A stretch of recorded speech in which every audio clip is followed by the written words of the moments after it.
Philosophy Portal also focuses on publishing community works. We have so far published Enter the Alien, inspired by Hegel's Phenomenology of Spirit, and Abyssal Arrows, inspired by Nietzsche's Thus Spoke Zarathustra. To find out more, visit philosophyportal.online. You can also find my solo books, Global Brain Singularity, focused on the relation between humans and technological singularity, Systems and Subjects, focused on the relation between general system science and continental philosophy, and Sex, Masculinity, and God, a trialogue about sexual energy and theology. You can find all of these works at philosophyportal.online. Welcome to another philosophical conversation. My name is Cadell Last, and I'm here today with Terence Blake. Terence Blake is an Australian philosopher who writes the blog Agent Swarm. He first studied the works of Foucault, Deleuze, and Lyotard, and taught himself French in order to read their works in the original, but then also traveled to Paris in order to attend their lectures in person, where he met his wife and eventually moved to Nice, where he ended up studying linguistics and currently teaches both at a high school and at a university level. In general, his current work focuses on contemporary French philosophy, on the general theme of pluralism, individuation, the world of becoming, with specific focuses on Bernard Stiegler, Gilles Deleuze, Francois Laurel, Bruno Latour, and Alain Badiou.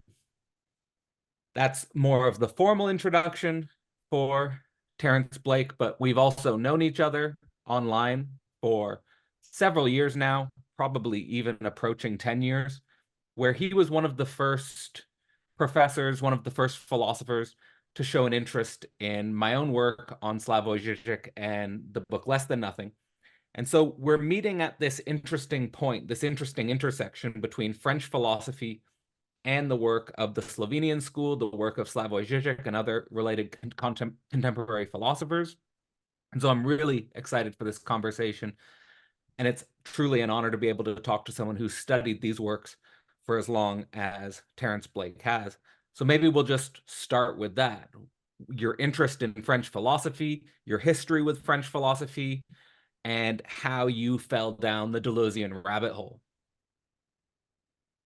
Well, I'm going to say something that might destroy my reputation for some people, but I'll try and re-justify myself after. I was really interested in the philosophy of science. At school, I read all of Bertrand Russell, including the technical stuff like Principia Mathematica, Inquiry into Meaning and Truth, and so on. And then I tried to, at university, to go further. And I was intrigued by references to Paul Feyerabend, who at the beginning had not written his book Against Method, but at around that time, he had written an essay against method. And there was a key part of that essay that was sort of taken out of the book and then was put in a decade later, where he goes into Hegel, in fact. It's really compressed, it's 3 or 4 pages. And that continued my interest in philosophy of science, but put me even more on track of continental philosophy. And at a certain moment, I considered myself Hegelian. So that's 50 years ago. And then there was a strange thing that happened in my department. Some professors wanted to teach feminism and Marxism, and the more straight-laced academic to the core philosophers didn't want that. And there was a big demonstration and strike in the whole university. And that put pressure on the administration. And yet the academic professors were more closely entwined with the administration. So the administration cut the philosophy department in two.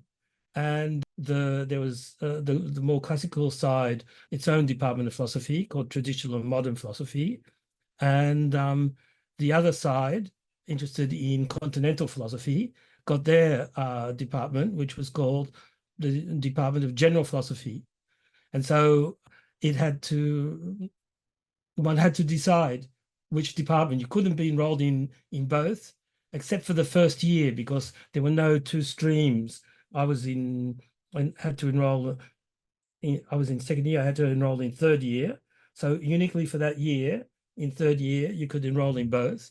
And then that sort of went on for, I don't know how long, because I left, for a decade or two, and then that were recombined. So that was at a time of creative frenzy. So it was the interesting choice to make, because people were reading suddenly the feminists and the Marxists generated lots of post-Marxists. So everybody was reading Lacan and Foucault. Once again, I had the same phenomenon as with Feyerabend, who for me is supremely logical, but he just pushes the logic much farther than most people want to go. And people created a cartoon image of him. People were talking about Deleuze in the Continental Department, which should have been more open-minded. In the same way, there's Deleuze and Guattari, they're crazy.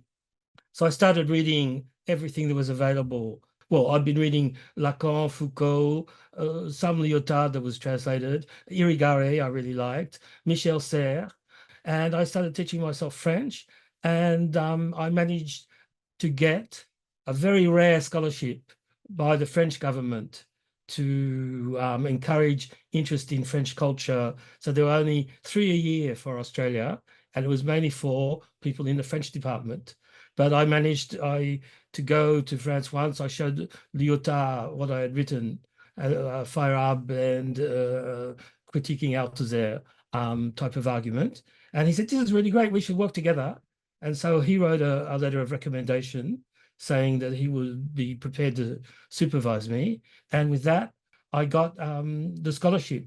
So I managed to go to France and stay there for 4 years. And then going to France, I had to sign a form saying, I know and understand that at the end of this 4-year period, at the end of the scholarship, I must go back to Australia. And when it was over, suddenly I received a letter. Your airplane ticket is waiting for you. You have 2 weeks to come and pick it up. And that's where I was living with my partner. I said, do you want to marry me? And that way I got I didn't want French citizenship straight away, but I got the right to stay indefinitely in France. And that's where I had to turn towards teaching English, because the philosophy was fun to study, but it was a little barricaded in terms of job advancement. So that's where I started out my career as an English teacher. Fantastic background, and I think a necessary background. Now today on your website, you state that Paul Feyerabend and Gilles Deleuze are your two favorite philosophers. So when was there a real concentrated effort on your part to dive deeply into the work of Deleuze, and what was drawing you into the craziness or the madness of Deleuze and Guattari in the beginning? Well, there are two things. One was anti-Oedipus, because in my continental philosophy department, a dogma quickly crystallized out using what I could now see was the Lacan of the imaginary and the symbolic. I think if the way people have managed Zizek to talk about the Lacan of the real, but that's due also to translations being made. If I'd known about that reading of Lacan, I wouldn't have needed to go to France. So one of my ideas is Deleuze and Guattari are really applying, whether consciously or not. I think, given their references to the real, it was conscious at the time that they wrote Anti-Oedipus, that they were pushing a line that maybe wasn't even being developed as much as they thought it should be in France. So there was this notion of Anti-Oedipus as pushing the real more than the symbolic that interested me. And secondly, there's this notion that I was trying to develop. Feyerabend, and as I said, I considered him as a Hegelian philosopher of multiplicities. So Deleuze was a pluralist philosopher, a philosopher of multiplicities, and that interested me. But so I read Difference and Repetition, which I really liked. But at the same time, I didn't like. I mean, it was at a gut level reaction at that time. I didn't like this reduction of pluralism and multiplicities to difference. So anytime people talk about Deleuze as a philosopher of difference, I feel a movement of rejection, which has been substantiated by studying Deleuze. Deleuze talks a little about difference before Difference and Repetition, and straight away after Difference and Repetition, he publishes Logic of Sense, and there's almost no mention of difference in it at all. It's not a key concept, and it's hardly even present as a concept, but multiplicities come back into their own. So my way of, well, that interested me much more. But my way of reconciling that was the idea that there's a sort of meta-ontology people don't even see in Deleuze and in other French thinkers, and that one instantiation of it is a philosophy of difference. And another instantiation was the desiring machines, and which is Deleuze is clearer in what is philosophy. People don't see that the main idea of the desiring machines is there are physical machines that we are as well, but they're noetic machines. And he declares that in what is philosophy. So maybe he wasn't even aware of what he was doing himself. But that's at the instantiation level. And people keep sticking at it's not exactly the same as examples, but people keep sticking at the instantiations and not at the sort of more meta ontological, or I would also say logic Deleuze is working from and trying to elaborate. And that's what interested me the most. And that's what I felt that Deleuze never really said what his logic was, despite Logic of Sense in the title, Logic of Sensation in after A Thousand Plateaus, the book on Francis Bacon, that corresponded to a more general seminar on painting. And even in What is Philosophy, which is a radical break from what he was saying before, and a retrospective revisioning of his previous work. And that's why I was interested in Deleuze, and the frustration that it never really went as far as it should have. And that's the origin of my interest in Zizek, who, with a revised, non-standard reading of Hegel, seems to give us the material to go even further, or at least to understand the sort of, if it's not the unthought, the half thought of Deleuze. That's a really good overview. So, where I want to bring this conversation is your emphasis that there became a dogma in the philosophy department about Lacan specifically, of a Lacan between the imaginary and the symbolic. From my reading and from my teaching of the Écrit, I would say it's kind of fair to say that Lacan's writings are pretty comfortably situated in this transition from the imaginary to the symbolic. And then the real is something, at least in standard interpretations of how Lacan's thought evolves or develops, appears in his later work, more in the 1970s. And then juxtaposing that with Deleuze and Guattari advancing a thesis in Anti-Oedipus that has a focus on the real, which is published after the Écrit. I'm not sure how much of a conversation there was between Lacan and Deleuze, but my first thought is the work of Deleuze and Guattari in some way trying to bring out a philosophical discussion about the real which is a reaction or a response to the work that Lacan had been building?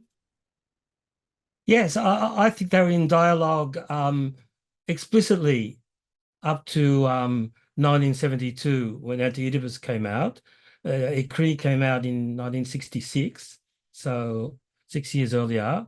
Lacan really liked difference and repetition and logic of sense. I think he met Deleuze once, and he was constantly trying to get Guattari to tell him more about what was going into the book Anti-Oedipus. So there was a sort of struggle between Guattari and Jacques-Alain Miller for who would be the rightful inheritor of Lacan's legacy. And so I don't want to say anything bad about anyone. So anyhow, Miller won. Lacan took a hard line against Anti-Oedipus, or the Lacanians saying, don't talk about it, it'll just disappear. But I feel that the dialogue went on at least a little. Is it Encore? It came out the year after. And for me, the diagram of sexuation is a response to and an integration of Deleuze's and Deleuze and Guattari's position, because you have their distinction between the transcendent plane and the plane of immanence. So the logic of the masculine with the constitutive transcendent exception, and the logic of the feminine with the not all and no exception or transcendence, seem to be formalizations making different sorts of connections within Lacan's system. And I think Deleuze and Guattari, under the, it's the French thing where you don't sort of give your arguments and reply to objections and acknowledge the objections and so on. But that's already the case for Lacan. He doesn't say, I've been really influenced and it's made me rethink things. But I think Deleuze and Guattari saw that there was a problem in with sort of almost, even if their eyes wasn't reductionist to talk about desiring machines, they saw that there was a problem, and the problem was enunciation, the subject of enunciation and the content, the enunciated content. And that is taken up in 1,000 plateaus. But for me, a key book is, I think it was in 1974, their Kafka book, which for me is a sort of a response, not a reply, a response they're sort of absorbing to Lacan. And there's an amazing chapter, I think it's the last chapter, where the title of the chapter, what is an assemblage? So assemblage comes to be more important than machine. And what you would never have guessed from Anti-Oedipus, or you would have to have been pretty attentive and powerful, is they say, what's an assemblage? An assemblage has two faces, a machinic face and an enunciative face. So you have the machinic assemblage of desire and the collective assemblage of enunciation. And they're not in phase. It's not homogeneous. They're disjointed, yet together in a relation that could well be considered to be a non-relation. And for me, that's a Lacanian move. They've sort of corrected their trajectory, and that's what later feeds into 1,000 plateaus. So I think the dialogue, maybe it's sort of under the impetus of their own different research programs, as they continued, there was a sort of divergence more and more, but I'm not sure about that. But so I think they were reading each other, at least for a while after, and being influenced by each other.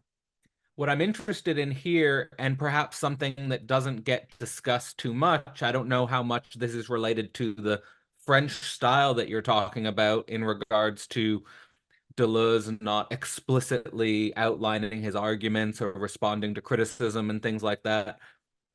But what I want to focus on is something that you've brought up in your work, which is that the mechanism of self-sublation, or the mechanism of sublation, the logic of sublation, is at work in Deleuze's career, that Deleuze is constantly trying to engage in a type of self-sublation through the trajectory of his writing.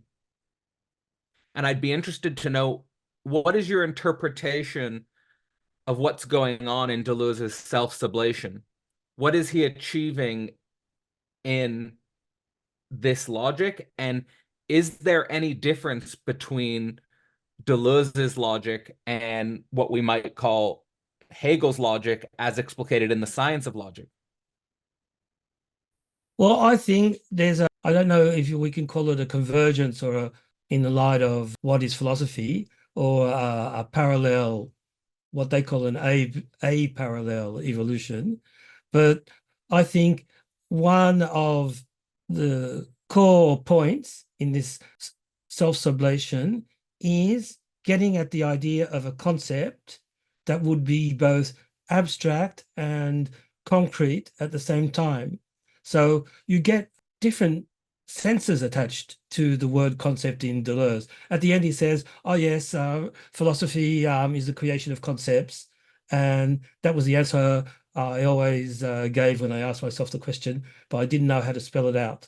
But in fact, if you look more closely, there's the essay, I have nothing to declare, which was written a year or two after Anti-Oedipus.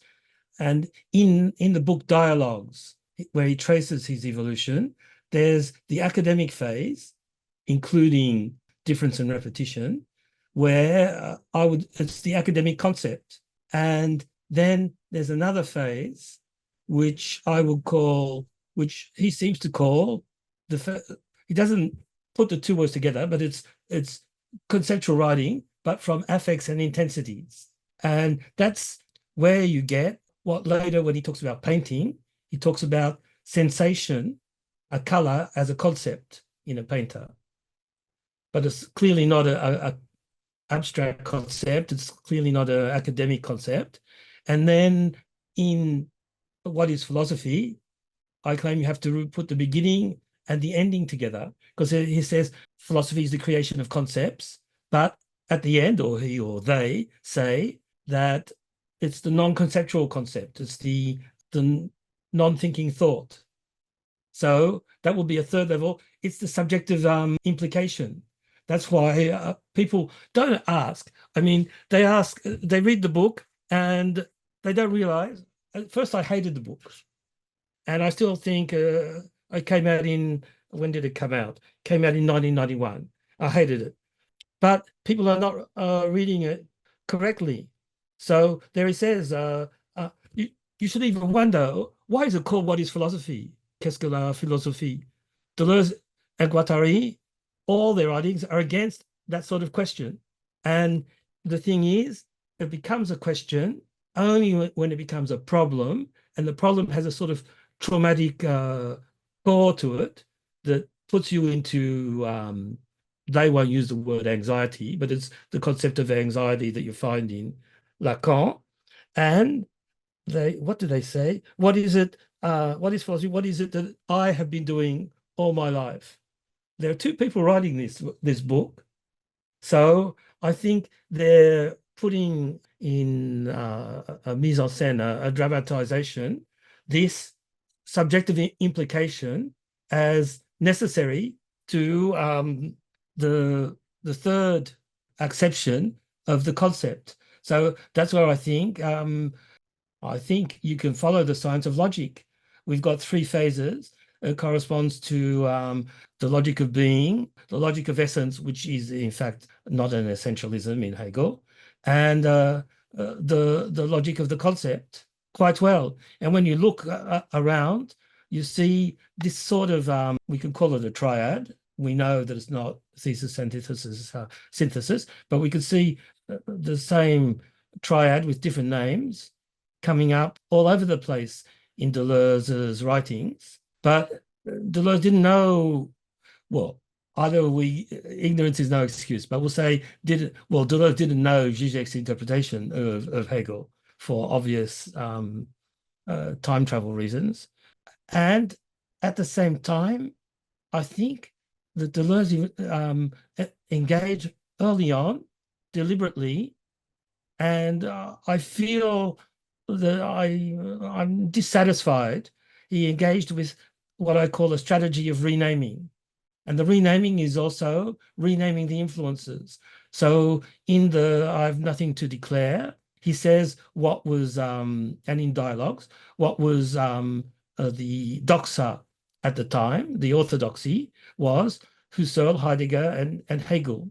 And that he had a teacher that would tap on the table, thesis, antithesis, synthesis. From contextual clues, we could deduce that it was Jean Hippolyte.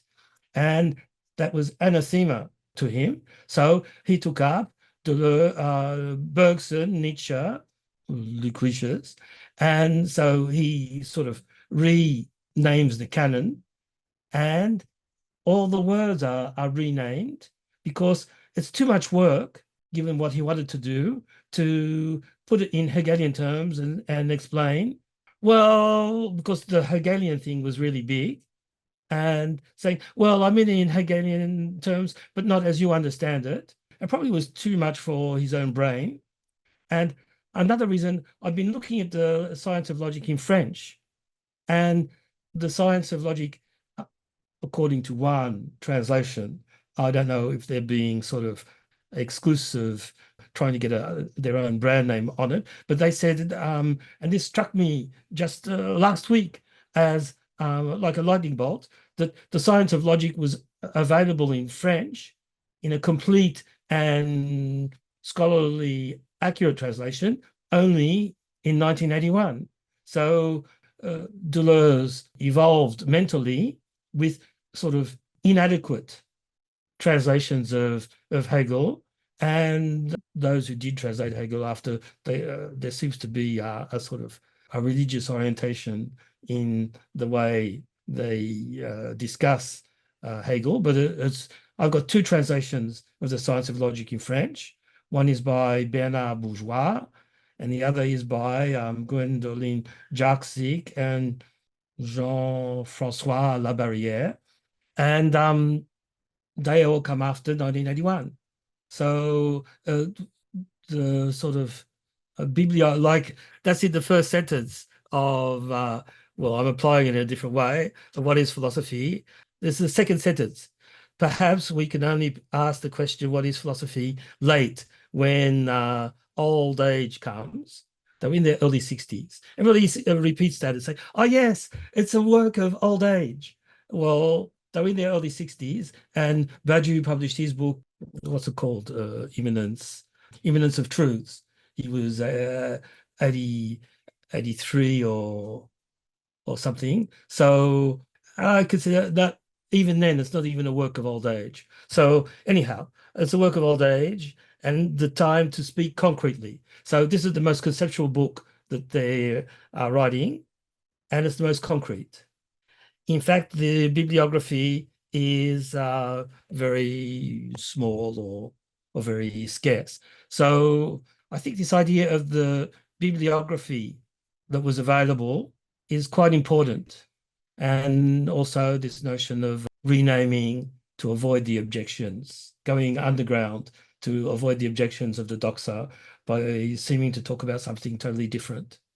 I think we sometimes forget how lucky we are. When I say we, I'm speaking about my generation and the younger generation coming up behind me, that today we have so many translations of so many works that were just not available to many people in the 20th century, or even if you had access to a university library, the accurate translation, as you're pointing out, of the Science of Logic wasn't even available to the early Deleuze. So in some sense, all he had access to was a certain doxa, like you're saying, of Husserl, Heidegger, and Hegel, and you could see how this might have been imposed in such a way as that it would have seemed very antithetical to liberation of thought as opposed to the liberation of thought. And so there's this huge series of mistranslations. There's this huge series of miscommunications which seem to make up philosophy. And I guess our challenge is to see this as a positive challenge in constantly resublating the mistakes and seeing some gems in this process that we can sort of make a positive use of. But I want to talk specifically, before we go too deeply into, let's say, the connections between Deleuze and Zizek that we're interested in today, and still dwell a little bit on the question of Deleuze and Guattari and their collaboration. I'm appreciative of the way in which, in one of your recent Agent Swarm articles, you talk about this weird way in which Deleuze and Guattari say, what is philosophy? What have I been doing all my life? And then put an emphasis on the way they're referring to themselves as an I when there's two people writing the book. And of course, their work is expressing a type of schizoanalysis. It's a type of schizophrenic disposition. It's perhaps, and for me, in my experience writing philosophy, I don't know if you share this experience, but I have the experience in writing philosophy that it's so personal and so intimate to write philosophy that like, if you and I were to write a co-paper, it would be almost unbearable because it's too intimate. True. It's too intimate because we're mashing up our words, and Yes. there's something there's something that I experience as perhaps a good neurotic that's too disturbing for me there. And nevertheless, Deleuze and Guattari have built a successful philosophical empire of sorts in a schizo disposition which joins and fuses the I into one. And I'd be interested to know what you think about that.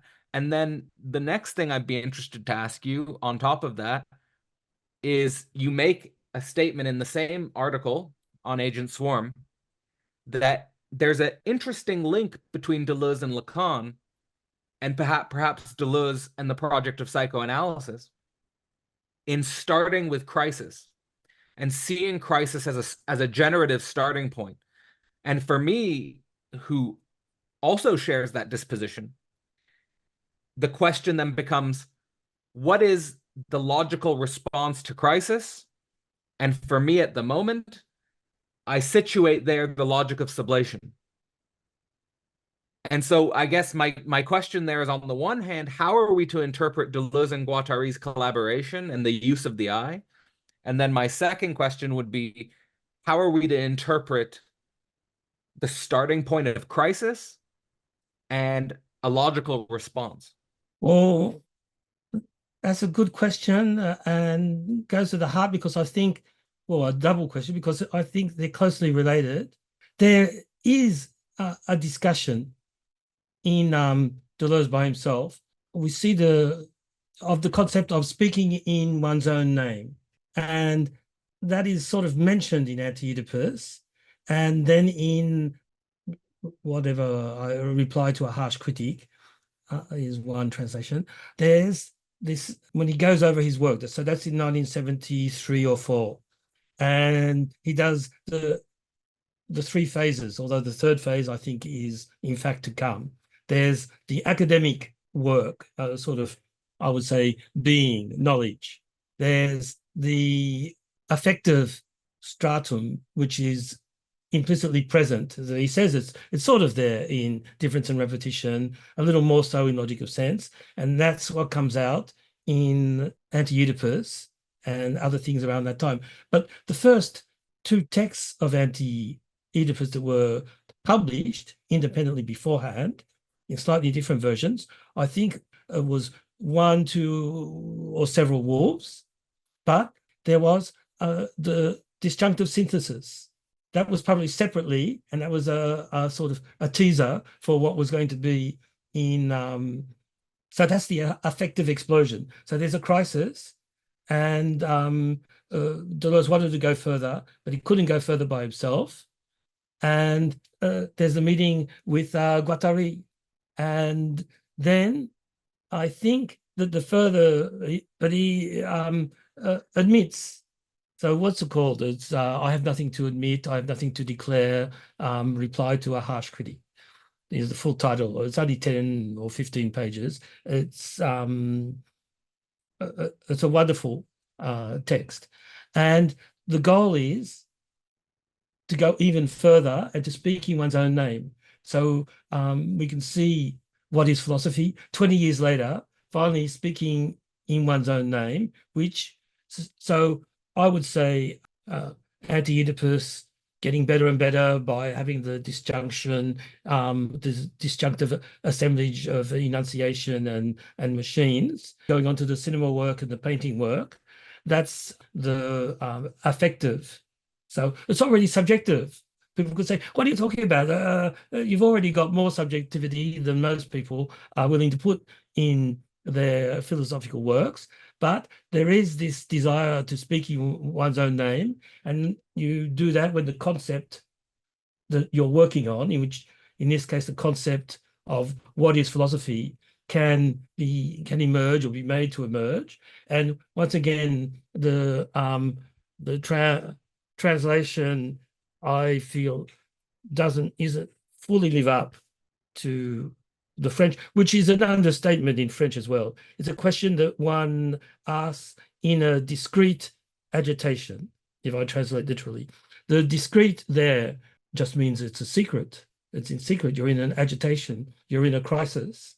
And because before one posed the question, in dominating it, and one posed it in passing before moving on to the real work, and one was not seized by it.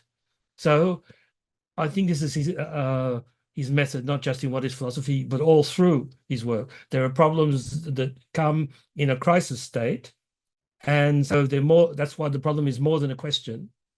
And I would even go further and say it corresponds to Zizek's inversion. You believe it when you see it.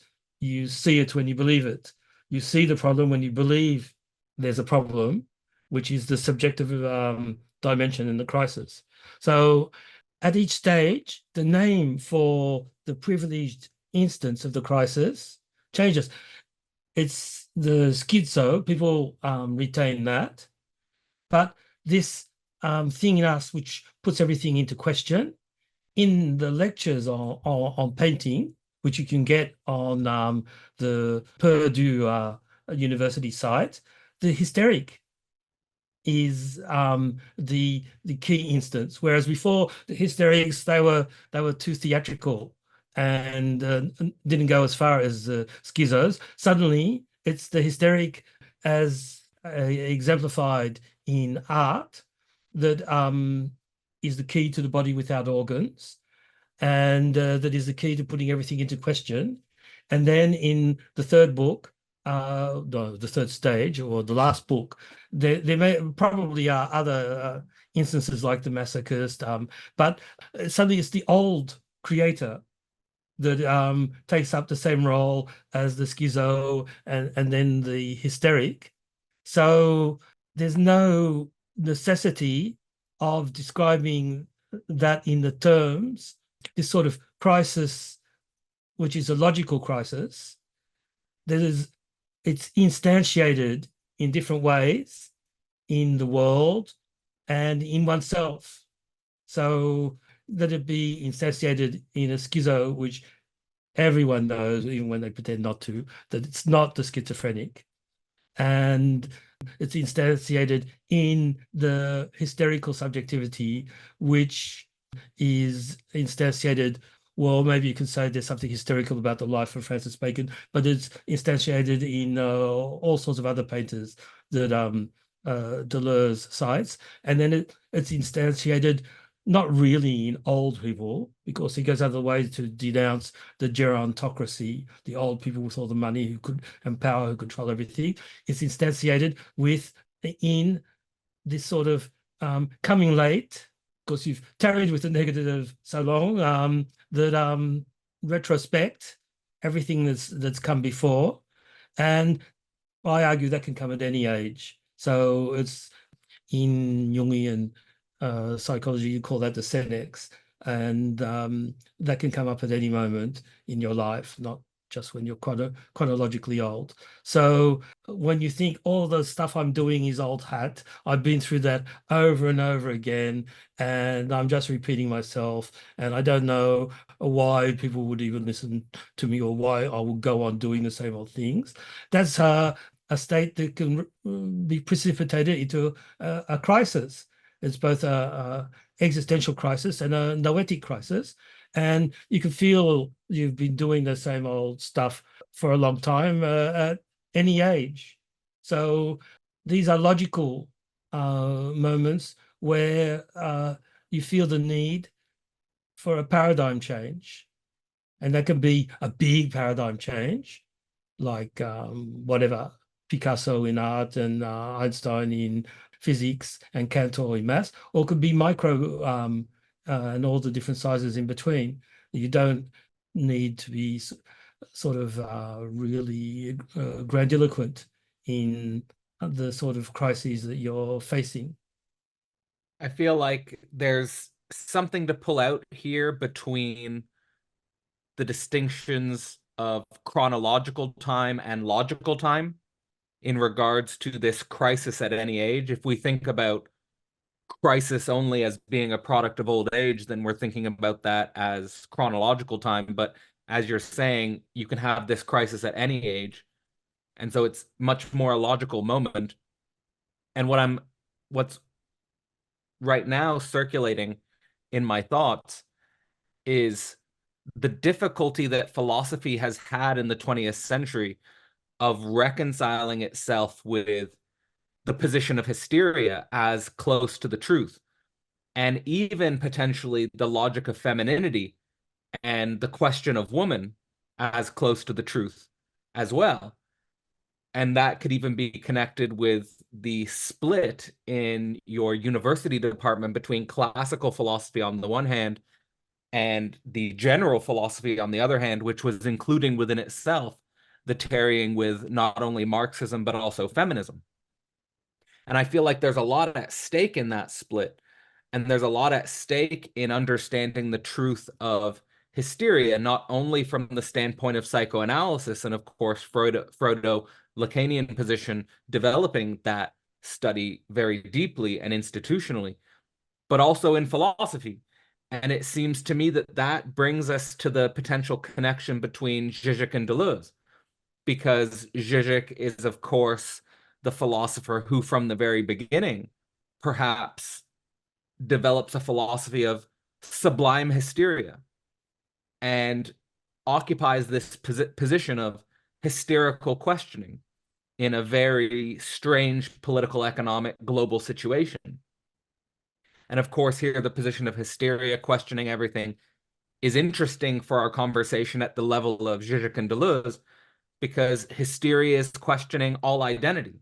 And I guess to preface a way into the discussion between where Deleuze and Zizek meet and how you're brainstorming this connection, in one of your articles, again in the aforementioned Agent Swarm article, you suggest that Zizek is stereotypically seen as the philosopher of negativity and contradiction, and Deleuze is stereotypically seen as the philosopher of positivity and difference. And where do we, and of course, in standard philosophical narratives, we have to pick one. We can either pick the Žižekian trajectory of negativity and contradiction, or we can pick the Deleuzian trajectory of positivity and difference. But it seems like in your work, which, as you've already stated, is really interested in a meta-ontological dimension of continental philosophy, you seem to be searching for a different way to discuss these differences and this contradiction as such. So maybe that's a good starting point for us to unpack where the discourse between Deleuze and Zizek may orient us.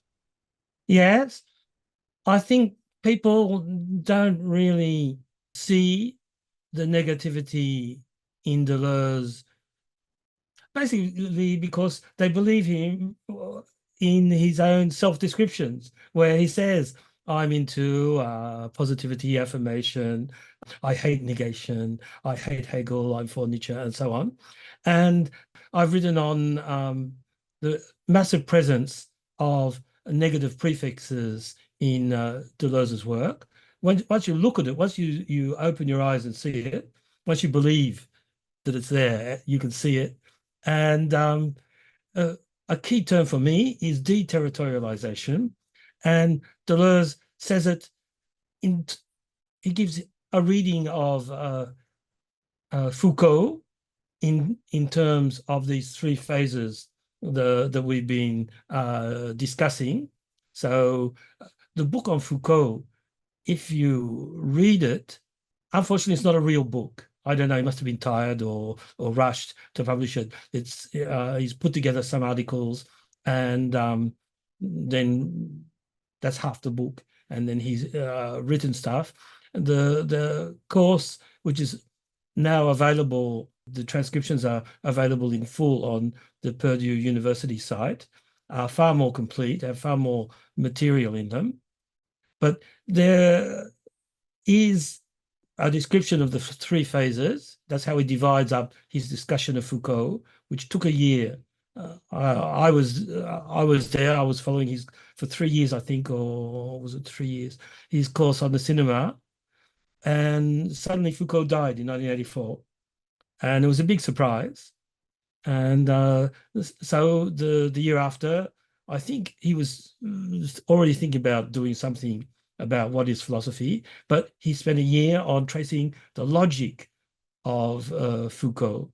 And one of the key things he kept on bringing out was anytime Foucault took a subject to discuss or an object of thought, it was a crisis point in the different apparatuses of power, disjoined apparatuses like the saying and the seeing, and that they were always nodal points that were going into crisis. That was his argument for even the early Foucault. A second theme that he emphasized was that for Foucault, resistance is primary. Resistance comes before all the rest. And he put that in relation to his own idea, shared with Guattari, that deterritorialization is primary. Absolute deterritorialization is primary. So there's an antagonism. People say, "Oh, there's no antagonism in Deleuze," or he obliterates it with all this pluralism.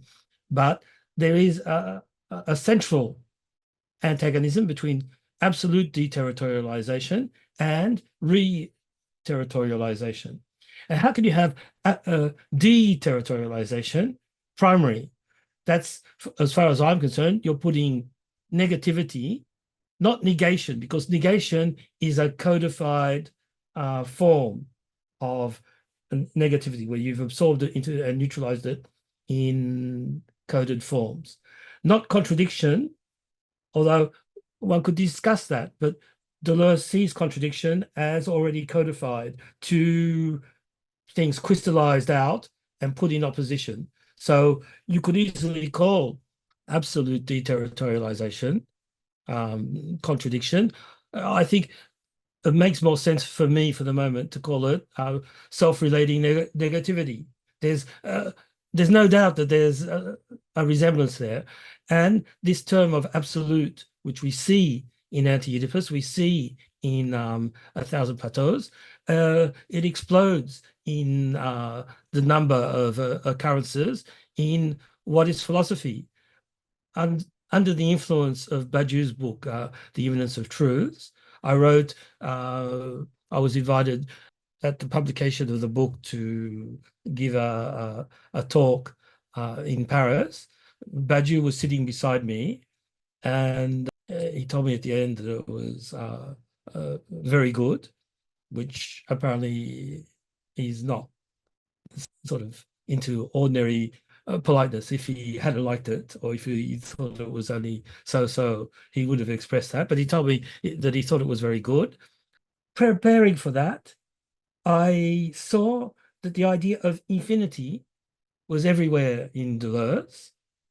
And the four different types of infinity that Badiou distinguished using the most recent mathematics of higher infinities could be found in Deleuze, but that the word infinity was massively present or infinite in what is philosophy. Nobody seemed to be talking about that much, or they gave a rather boring accounts of infinity in what is philosophy. And the word absolute as a noun or as an adjective, absolute speed, absolute overview, was almost as frequent as the word infinity. So this absolute deterritorialization as in a totally different problematic. I'm not going to say that they're the same, Deleuze and Hegel or Deleuze and Zizek. Obviously, they're different conceptual and referential problematics, and that leads to differences in approach and differences in the details of what they're willing to say and so on. But absolute deterritorialization is a good bridge concept when you put it in line with self-relating negativity. Another thing I would like to say about subjectivity is that there's a lack, a gap in Zizek's work, where I think the high concept ontological discussions are very interesting. He talks about Lacan and psychoanalysis and theorizes that. He mentions his own psychoanalysis a little, but basically saying we know very little. That he wanted to commit suicide. That he, after a disappointment in love, that he started up with Jacques-Alain Miller. That what kept him alive was when he made the appointment for the next time. He kept on thinking, okay, I've got the next time, so I won't kill myself. And that after a few months was healed, but his obsessional neurosis or obsessive compulsive talking took over, and that he prepared the sessions beforehand, and that he just talked all the time to avoid the intervention, a word or a question from the analyst, which would make him bring about change. And he sort of, but aside from that, we don't know much about, it was a few years, his analysis. We don't know from a Žižekian point of view what happens in analysis.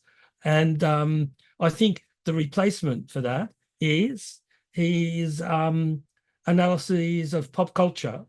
I mean, they have their own reason, their own logic, and I think critique of ideology is really important. But all these examples of films, these images and so on, are a replacement that for what we get in A Thousand Plateaus, in particular in the long chapter on the different becomings. And that gives you a good idea of what happens in your your subjectivity in analysis. Analysis lasts years, and you're constantly dealing with dreams, even if what matters is not the dream images and the latent thoughts, but the work behind the transformation from one into the other. We don't see that in Zizek's analysis of films, for example. We get the dream, the film images, and we get the latent collective thoughts behind. And he doesn't, all this thing that you read in Sublime Object of Ideology, he doesn't really do. That's for his high ontology to take care of. So all these things about becoming animal, becoming a cockroach, becoming woman, becoming a thing that are described in A Thousand Plateaus with examples from popular culture and not the same popular culture. I think that's a missing link between the high concept and the individual subjective experience, including the sort of slightly meta version of that you've got in analysis. So I'm not sure how that ties into Hegelian sublation, but that's where the I would say the logic of essence would have to come into play if you're making these bridges. Fantastic. So just to sort of get a clarity on what you're trying to point towards there as a connection, it would be the becoming animal, the becoming cockroach, the becoming woman in A Thousand Plateaus would be related somehow to the logic of essence, and that Zizek's sort of high ontology and ontological grounding for some of this philosophical work would be more on the level of the logic of concept, and that there's a missing link there between logic of essence and logic of concept that we've yet to think through. Is that what you're pointing towards? Almost, I would like to say that that's the missing link. That you know far more about these terms than me from Hegel's Science of Logic. I would say in these terms that Zizek is more the logic of being and the logic of the concept, with the logic of being pushed via the examples from popular culture towards the logic of essence, but not subjectively owned. It's not fully conceptualized at that level. So they're Deleuze or Guattari. It's a sort of phenomenology of the underpinnings of experience, the transcendental horizons of particular experiences, which is what you're getting at when you're doing an analysis. Do That you think that's really helps. possible?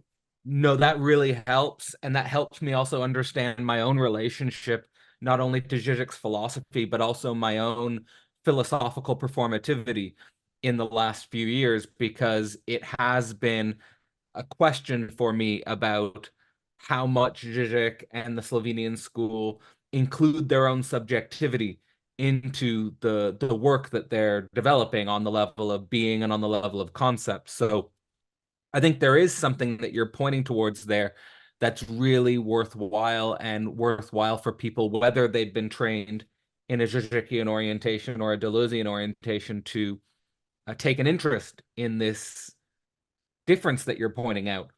And Well, that will sort of bring me to sort of a high level philosophical question that I have about what you're trying to do here.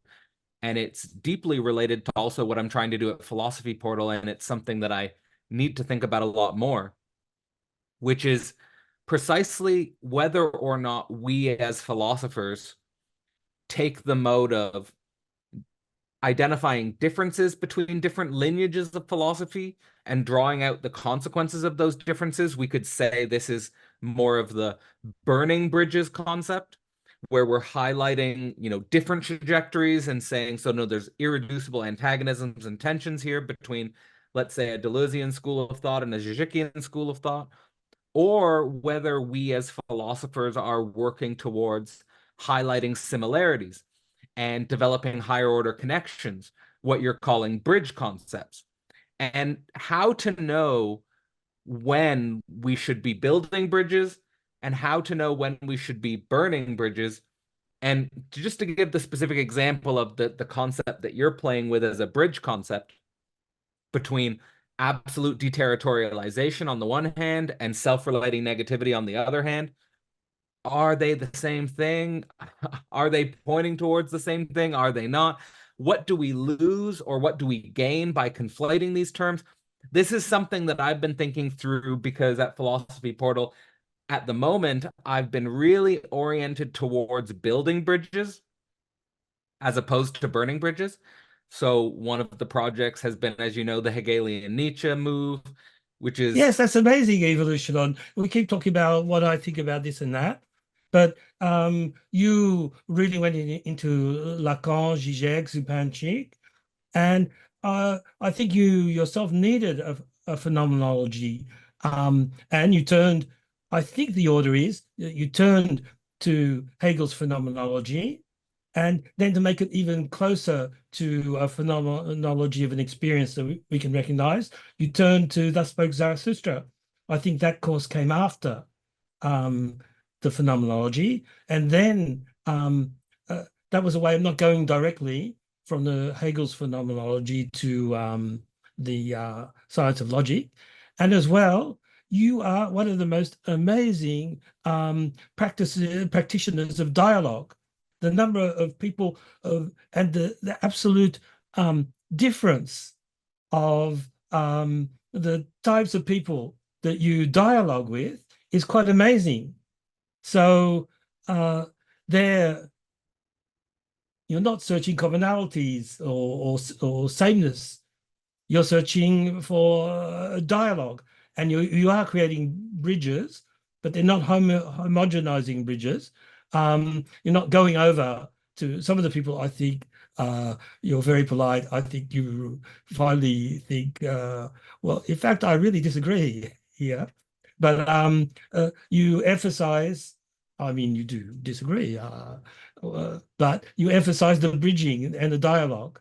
So this is what I think you're doing, and you're going from all the through all, depending on the dialogical partner, you're going through all the different dialogical, not dialogical, the different levels of abstraction.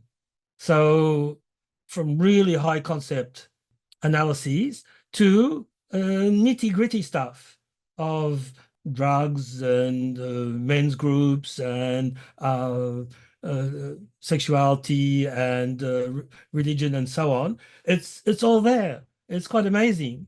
And another thing that I really admire in your work is when you begin a course, and the beginnings are freely available online. When you begin a course, it's an amazing first lecture or first analysis.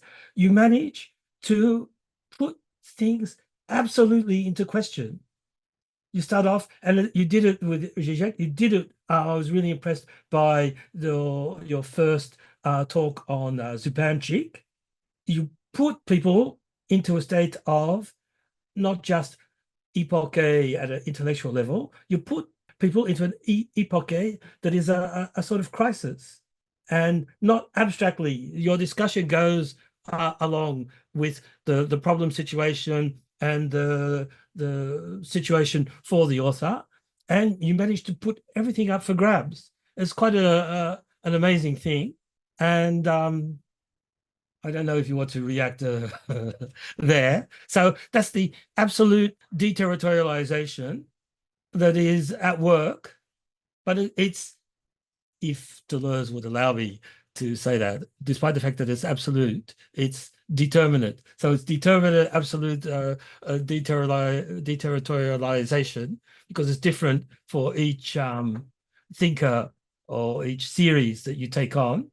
And it's conceptual deterritorialization, it's psychological, existential, but at the same time, it's totally related to the current social context and the context, the intellectual context with the people you're in dialogue with. Sorry. So what do you think? Is that what you're trying to do? Yeah, so just for the viewers, I was laughing the entire time just because it's so interesting to see my work so accurately captured by someone on the outside, so to speak, of the process. But no, a lot of that is dead on. So one of the reasons why I went from Hegel's phenomenology to Nietzsche's Zarathustra is because I do see another line of thought there that has been overlooked a little bit by the Slovenian tradition. I mean, Alenka Zupančič has developed Nietzsche's work more than any of the other members of that tradition. And so it's not totally overlooked, but Nietzsche seems to be this outlier in the tradition because they just move from German idealism to psychoanalysis. And as I think everyone knows in the tradition of philosophy, Nietzsche is an incredibly important precursor to psychoanalysis in many ways, and is often seen as the uninstitutionalized, intuitive explosion of the unconscious, and the first sort of philosophical attempt to grapple and tarry with this content. And specifically, Thus Spoke Zarathustra took my interest probably more than any of his other works, because it's unique, I think, in the history of philosophy to have such a dramatic exposition of a fictional nature becoming of philosophical relevance. And I think that here we see the influence of that in works of Deleuze, who explores pop culture, or the works of Zizek, who, of course, also explores cultural studies and fiction, and sort of says that, philosophers today should take more interest in whether it's science fiction or movies or cinema or video games for that matter, that we should take an interest in fiction. And then sort of more developing the science of logic and Lacan's écrit. And low key, my interest in discussing with you is that one day I think Philosophy Portal should take on a Deleuzian project and should engage more directly with Deleuze's work. And I'm just building up slowly, but I see two, maybe three major, if you grant me this word, phallic lineages that need to be unpacked. So what I want to do is I want to share with you the way I see these phallic lineages. And then I want sort of, do you see this in the same way, or are we working with different lineages here? There's one that's, of course, the mega lineage that has occupied most of my work, which is we go from Hegel to Lacan to Zizek, and that's sort of well developed. Then I see another lineage emerging, which is something that Theory Underground is also working with, specifically in the work of Michael Downs, where I would say you have Spinoza, Nietzsche, Deleuze, and then Land. And Land being sort of this representative of not only Deleuze, but also, I think, Nietzsche in important ways. And then maybe there's a third lineage where we could say develop something of the connection between a right-leaning Hegel, because I think that we should note that Hegel splits into left and right. And this is, I think, going to become mega actual in theological debates about whether we go the left or the right Hegelian approach. But if we develop the right Hegelian approach, I think where you end up is a little bit in the direction of Heidegger and Sloterdijk. I don't know how much you agree with that, but I'm trying to identify how many real philosophical lineages are at play today, and what are the stakes of dialogue between these different lineages. I'm almost, I do appreciate the way you're identifying that I have sort of put a big primacy on dialogue. And that has come out of a university context where I felt like dialogue was lacking, and where, of course, there can be many institutional boundaries and borders between people for political economic reasons, or even for prestige reasons and, identity, fame reasons that keep people away from engaging those dialogues and seeing them as productive intersections. But for whatever reason online, there are at the moment a type of wild, wild west situation where dialogue is, I think, more and more necessary for building purposes. And so I do engage in that way. But I guess the question I'll just throw back to you is the way I'm outlining these lineages and articulating the stakes of these differences, do you see it the same way? And do you think there's possibility for dialogue between these intersections? Well, it shows the scope of your interest in the contemporary continental influenced philosophical field. I don't like these divisions, and I think Deleuze contributed to deepening the divisions despite the so-called pluralist aspect. But I agree with your cutting things up in this way. And as I sort of remarked in terms of the French translation of Hegel's Science of Logic, that was a right wing or right whatever, a right interpretation, or grew up around it. The same people who translated wrote about Hegel and religious themes, but pushed very far, like the Jacques and La Barrière translation apparently pushed them into studying Meister Eckhart. So it's if you follow the right interpretation, you do get to a radical theology, and then things become really complicated. I think there's room for dialogue there. I mean, you've dialogued with Peter Rollins. I really like, it's variable, but I really like John Caputo. And one of his recent books, he was the first chapter, I forget what it's called. It seemed to me the perfect description of where we are and the perfect description of what is philosophy, because I'm obsessed with what is philosophy now. And it was in terms of we're no longer in the concrete and in the sense of material and definite images, where in the spectrality, the shadow, the negative side of things.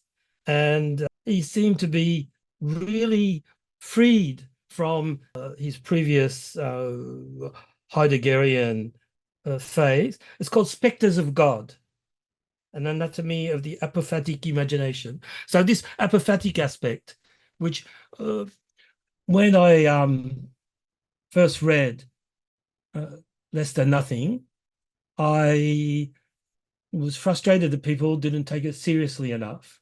And I wanted to explain what I understood of Less Than Nothing as a point of synthesis for it was in 2012.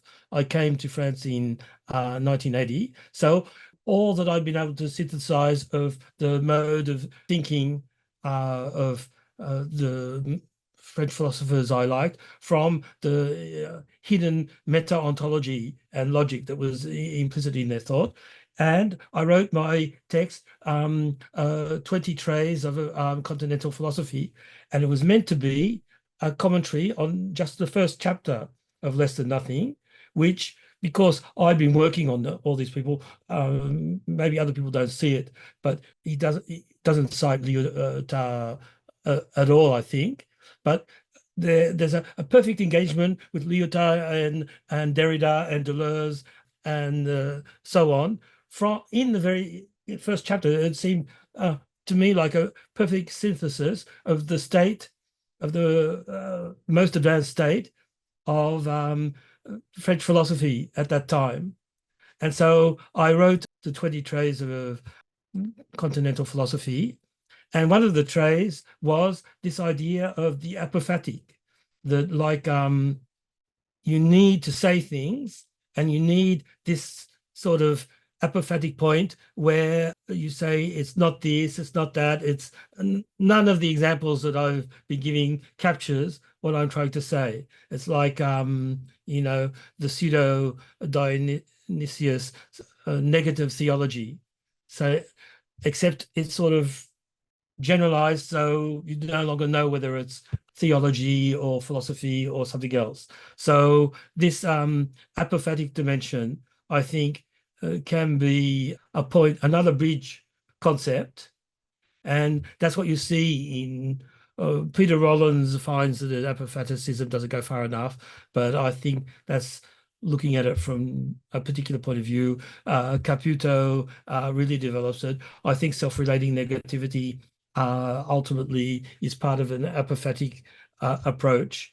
And I find that in the most abstract parts of Deleuze. So I understand you putting that would surprise people, just as you surprised people when you're really into Zizek and you do Hegel's phenomenology. Yes, that's logical, and you do that spoke Zarathustra. That's heretical, and here you put the right interpretation of Hegel as another dialogical partner, and I think that's a good move to make. And I think it captures these theological developments that have become one of the most interesting cutting edge points of philosophy at present in the actual world. I just want to say that there's a remarkable connection between the trajectory of your work and the origin, really, of my philosophical work in your interest in Less Than Nothing. Because if you were frustrated that people didn't take that text seriously enough, I guess I had similar intuition because I took it hyper serious. I was like, I'm gonna develop this. I'm gonna assume this is the thing, and I'm gonna try and develop this out and understand it myself. And funny enough, another interesting connection between the trajectory of your work and the origin of my work is that if you were seeing less than nothing as pointing towards this hidden meta ontology, which was implicit in the thought of many French philosophers of the previous era, I have a section in my doctoral thesis, Global Brain Singularity, where I talk about basically less than nothing and absolute recoil as providing a meta ontology. Oh, I call it yes. I call it a meta ontology, and sort of develop it in this way, and suggest that this is a key break from more deconstructive and epistemological points of view, while at the same time not slipping into a meta language. Like Lacan's saying there is no meta language, but there is a meta on. Repeat, there is no meta language, but it's a meta linguistic statement.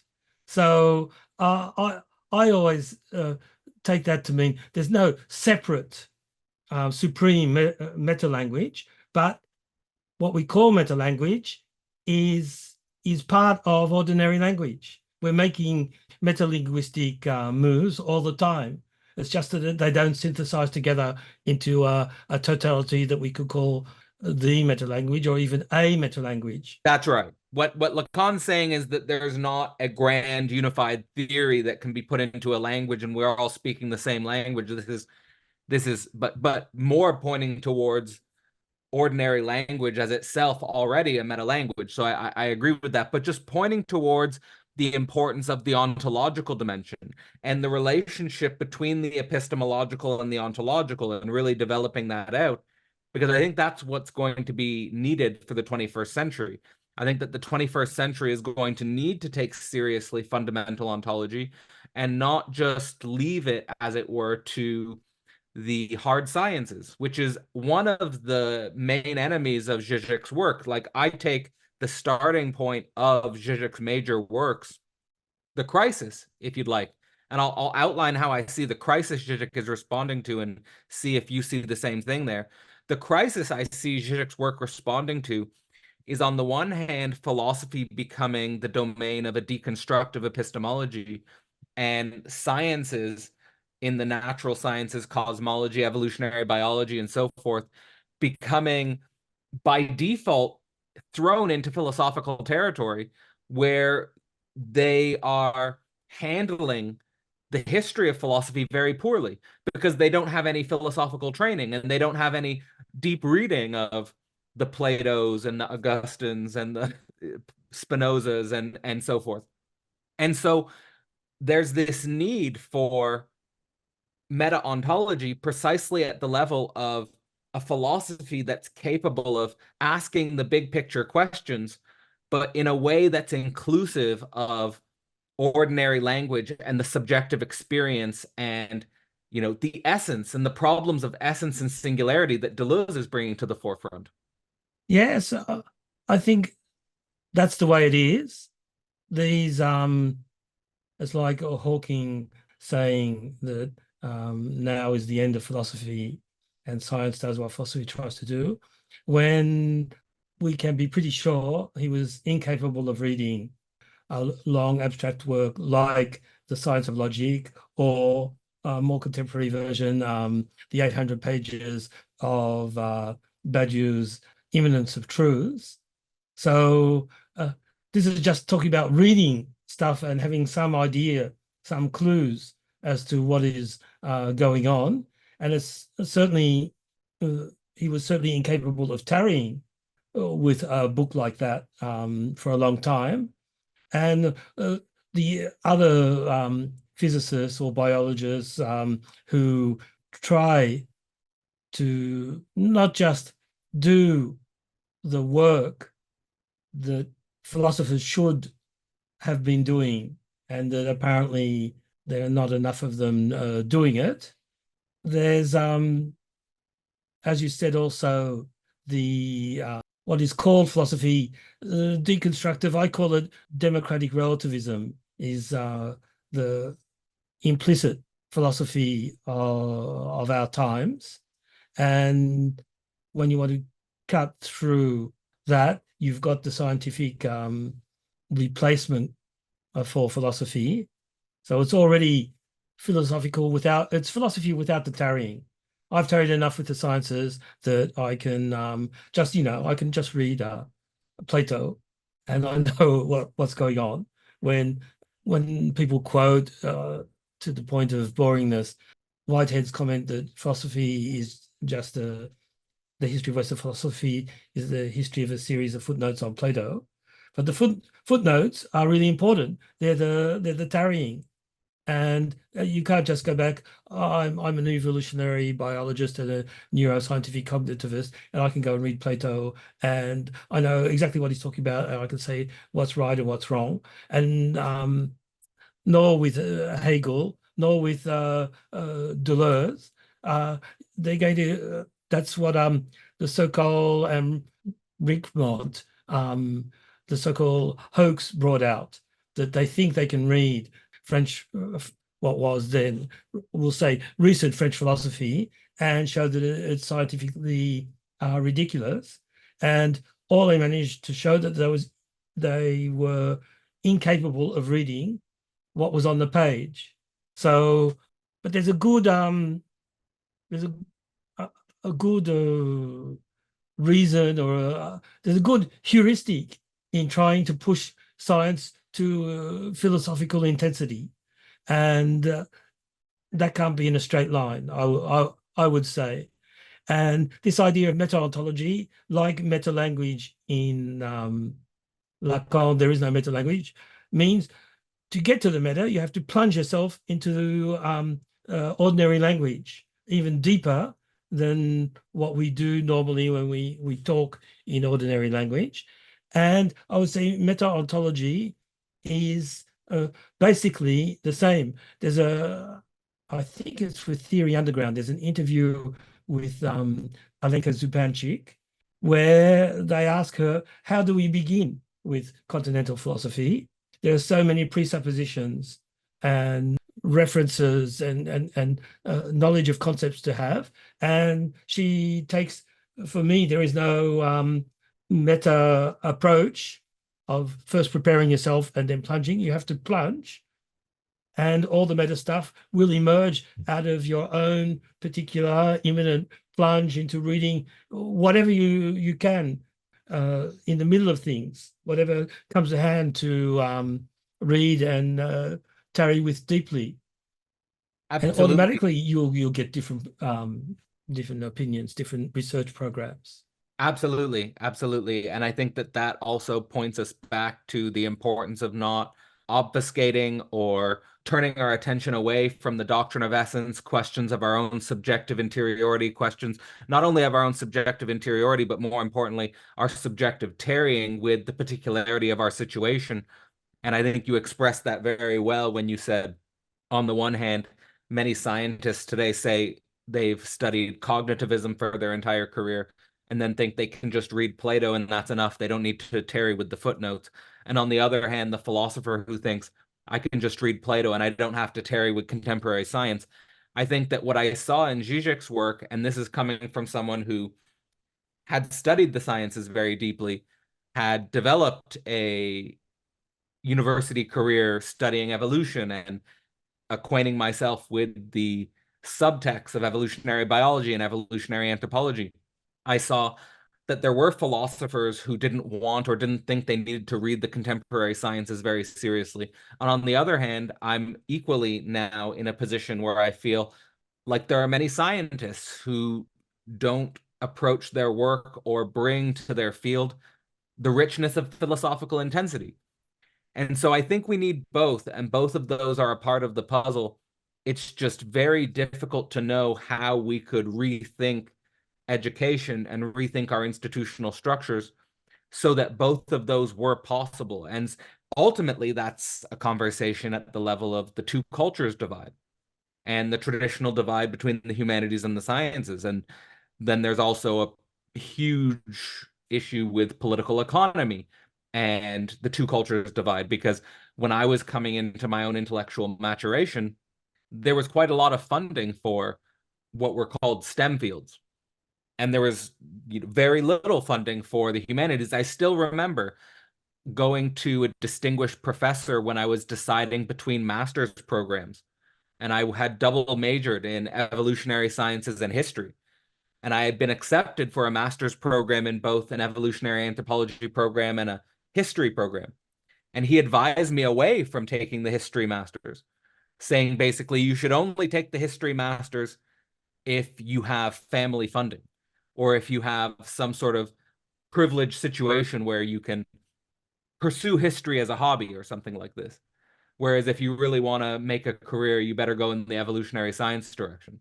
So this divide is very active. There are political economic consequences for it, but at the same time, what I'm taking away from my most recent conversation with Zizek is that the hard sciences, specifically in physics, are more and more coming to problems of philosophy that require continental philosophy. And that's ultimately where I come to the end of the global brain singularity, is that the hard questions of contemporary science require the intensity of philosophy. And so that's where I would situate our sort of shared interest in meta-ontology, you and I, that the shared interest in meta-ontology has something to do with, ordinary language, ordinary history, but at the same time, the most deep and the most intense philosophical queries. What do you think about that? Yes, I think, strangely enough, that I was coming to that sort of idea from reading some of Lyotard's work on. He's had a strange evolution, and you could almost call him a vanishing mediator because he was really big and people don't talk about him much anymore, neither in French nor in English. But he really pushed whatever research program that he picked up to its limit, and then suddenly changed and did something else. And I think at the end, he came to an impasse, but he's the one who pushed the idea of intensities to its limit, where it sort of destroys its own, not just foundation, but its own reason for existence in libidinal economy. And suddenly he went over to language.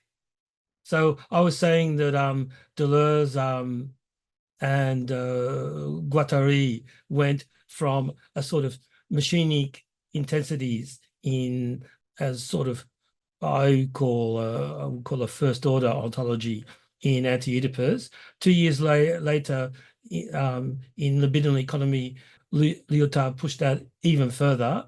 And whereas they went on to just sort of change their notion of assemblage or clarify their notion of assemblage to machinic and enunciative together but disjoint, he suddenly went over to what he called the differend and the philosophy of phrases. But the reasoning behind that was a consideration of the evolution of life and of the mind and of the universe, was the increasing complexity and increasing differentiation. And then at a certain point, he decided that what he said in the postmodern condition could no longer apply because philosophy couldn't talk about that anymore. That was for science to decide on. And this is in 1984 when he had his big exhibition at in Paris, the Immaterials, and said there's an ethics and philosophy based on that complexity analysis was utterly convincing, but utterly dissatisfying, that it was not enough.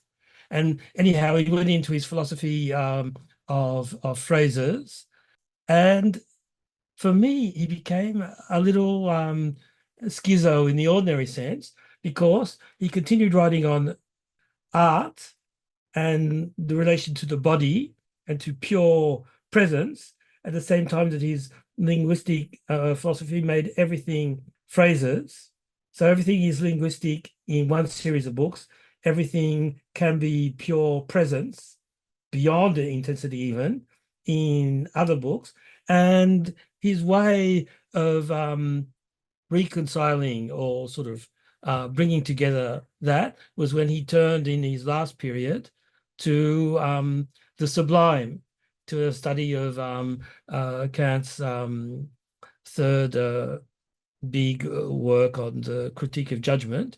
And for him, the emerging concept that could hold these two things together, you've got like you said, the deconstructive philosophical approach that he pushed once again as far as he could.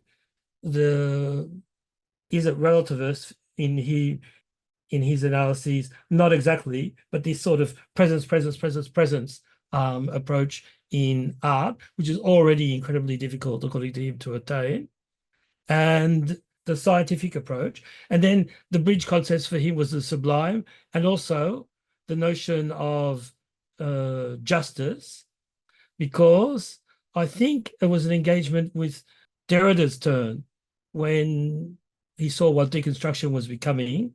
And he suddenly started saying, which sounds crazy given the omnipotentiality of deconstruction, to say the one thing that is undeconstructible is justice. And I take that back to Socratic questioning. You call things into question because the way things are leaves out and or even excludes things. And so having a doxa or just one research program is unjust from the deconstructive point of view. So deconstruction points beyond itself to something else, which is justice, the sort of pushing science and philosophy to their ultimate point, as far as Lyotard was able to achieve it, leads to the sublime. And yet at the same time, Lyotard claimed that the result of that is some sort of renewed ordinariness. So there's a little text he wrote on analyzing the artist Baroccello. And the idea is that this incredibly sublime, beyond science, beyond doctrines in philosophy, beyond the postmodern ways of proceeding in art, is sort of being able to trace ordinary lines, which we could see physically, but we can also see as tracing ordinary lines of thought. Once again, it's the concrete abstraction or the concrete universality, because that was the way Lyotard worked. He always wanted to go beyond whatever anyone had said and push it to its ultimate point. That thing, that way of processing thought leads to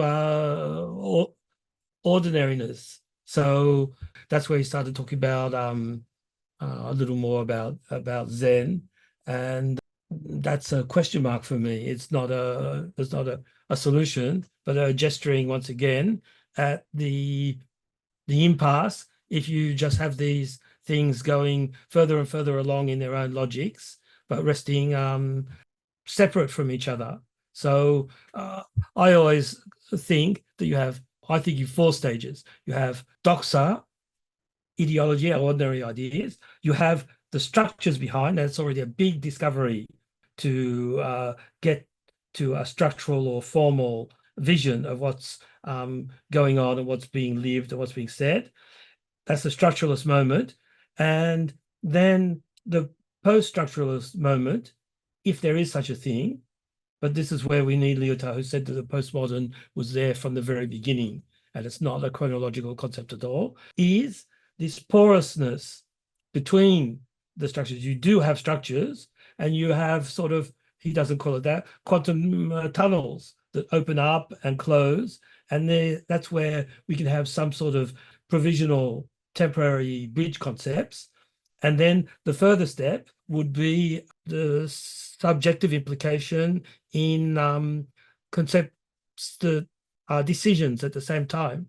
So This is why he turned at the end, and it never was developed, to our study of Saint Augustine, because he thought that the way to get to absolute subjectivity was to shut yourself up in your room and do some sort of anamnesis, but not a personal one, an anamnesis of the sources of the different traditions. All right. So there's a lot there to process, a lot there to take in. Some of the things that are sticking out to me and I'm appreciating is, one, you don't really hear an explication of Lyotard's thought in as much depth as you've just offered it. As you said, not many people are actually reading and engaging in a long form with Lyotard's work anymore, beyond sort of the end of grand narratives or master narratives as constituting postmodernity. I really appreciate you identifying that Lyotard himself already recognized that postmodernism was there from the beginning, and so not a chronological concept. This is also something that you can find in Zizek's Less Than Nothing. He suggests that a lot of the debates between modernism and postmodernism were already there in Plato's dialogues. And so ancient Yes. philosophy, in some sense, had its own battle between what we today call modernism and postmodernism. I think it's important to emphasize that dimension. I think it's also very interesting that Lyotard himself came back to the importance of ordinariness, and that we can't escape ourselves. And I think we can't use philosophy to escape ourselves. We can't use any complex system of thought to escape our own particularity and our own relationship to life, and just confronting, concrete crises and difficulties that we experience in life in hopefully a way that can point towards another important intersection between our work and your project, specifically here at the level of Deleuze and Hegel and the problem of meta-ontology. What I wanted to point towards, which may have relevance to your identification just now of the relationship between ordinariness and the concrete abstraction, the concrete universals, is that in your, again, blog post from Agent Swarm, you talk about the problem of meta-ontology and the relationship between the cheap Deleuze and the cheap Hegel. In Less Than Nothing, I think it should be stated that Zizek does a really good job throughout Less Than Nothing of talking about what he'd call, and which I try to bring out in the series as well, the straw man of Hegel and the Yes, Iron and the Man. Iron Man. Yeah, Yes. so the straw man and the Iron Man of Hegel, we could say is this, we could have a straw man and an Iron Man of Deleuze as well. And I think that's where really the conversation could get interesting if we were willing to tarry with the negative on the level of, let's construct an Iron Man of Hegel and let's construct an Iron Man of Deleuze, and then what would be the actual discussion if we were to engage in that tarrying. I think you point towards it in one of your articles with saying, and this was quite interesting to me, I'd never really thought about it, and it's still very difficult for me to think. You state that the Owl of Minerva is incomplete, and that not only death of old abstract universalities, but also the birth of new concrete universalities is at stake in this relationship between Hegel and Deleuze. And perhaps it also has some relationship to what you mentioned earlier appears in Deleuze and Guattari's What is Philosophy, between them starting What is Philosophy saying it's the creation of concepts, which you always hear people repeat that that's what it's about. But then you also bring up the important fact that at the end of What is Philosophy, there's this emphasis on the unconceptual concept or the unthought thought, and that this also seems to be really at play in this relationship between, let's say, the death of old abstract universalities and the birth of new concrete universalities, and the role of philosophy here. So there's a lot there, Yes. but I'd just like you to unpack a little bit what you think are the stakes here of this incomplete Owl of Minerva, and the conversation between an Iron Man of Hegel and an Iron Man of Deleuze, and what would that conversation look like? Well, in one of my blog posts, I say I think I first came up with that expression when I was talking about Laruelle, and I said what did I say? Owl of owl of the night, swallow of the spring, or something like that.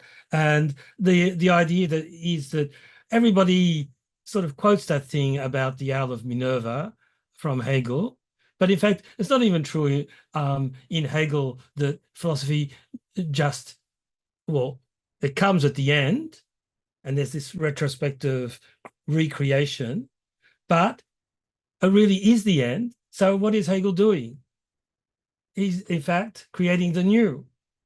So this is the feeling that I have that is the ignored part of Hegel. And then you get different, as you talk about these phallic lineages, you get, that's one way of lining up the lineages. Michel Serres, for example, philosophy is all about anticipation.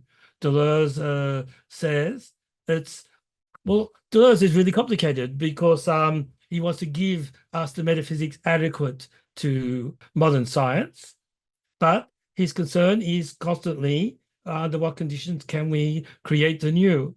The Lacanians talk about the emergence of, or the search for, I like emergence of a new signifier. People, Rajousians and people in that lineage, ask the question, is communism still a living signifier, or do we need a new signifier?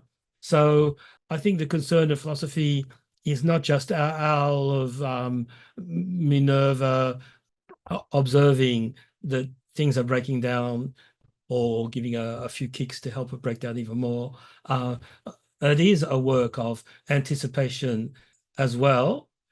And then the lineup of Iron Man Hegel, Iron Man Deleuze, and I would say Iron Man Zizek, in line with that problem, is very, very interesting. So a first approach would be to think Deleuze is still not fully up to the level of contemporary science. He needs to catch up. We can find quantum type ideas in his books, but they're not sort of, he'll use the word quanta and particles and indeterminacy and so on. But is that still the moving point or the cutting edge of science today? I think from that point of view, Thomas Nail is giving an Iron Man version of Deleuze, although he's not going to call it Deleuze because he wants to jettison stuff in Deleuze, but an Iron Man version of that type of approach, which his books are full of references to modern science, and there's allow us to catch up. But my argument would be that Deleuze, in fact, is in line with advances in logic as well. And Hegel, I don't know how much can be saved of his philosophy of nature, for example, but I think science of logic is anticipating the new. It's a synthesis of what is living in the old, but I think we haven't caught up with the science of logic. Zizek, there is the argument, Adrian Johnston thinks that we don't need all this quantum type of content, and we can keep the form of thinking, but biological and psychoanalytic dialogue with the biological can be the new content that updates. Zizek, I find that quite interesting, but I think there's a sort of ambiguity in Zizek's use of quantum theory, and you could see quantum theory as a content that suggests concepts that can be exploited, and you can see quantum theory as a type of thinking that occurs at every single level, from normal observation to quantum physics to general methodology to meta-ontology and meta-logic. It's in all the interstices, and it's not just a content in itself. And that will be a harder argument to make that's overcome by advances in modern science. I think that integration, if that's the right word, that dialogue with quantum logic at every level of the layer cake of abstractions is a point to go to develop further. I think it was really interesting in Christian atheism. I think it's in the first chapter. He talks about how all these advanced theories can be difficult for us, but he takes it as a point of entry, virtually an ordinary common sense point of entry, is quantum incompleteness, as if the ordinary person might have trouble brushing up on cognitive science or quantum physics, but just taking quantum incompletion is intuitively accessible to almost everyone. The same as in other places, he takes the retroactivity of truth as an ordinary, boring, easily accessible, intuitively obvious concept. And it may be the case that that's emerging as part of common sense at a certain level of interest in abstractions. That I don't think it's there yet, but there are two things that Zizek thinks that instead of building an argument to get there, that he can sort of presuppose that we know what those two things are. The retroactivity of truth in one of his, I think in Less Than Nothing as well, and in some of his lectures on Hegel, he says he shares that with Deleuze. The quantum incompleteness, I think he doesn't really quote Deleuze on that point, but he thinks that he thinks that's a key, and I think that's everywhere in Deleuze. So they will be part of the new Iron Manning of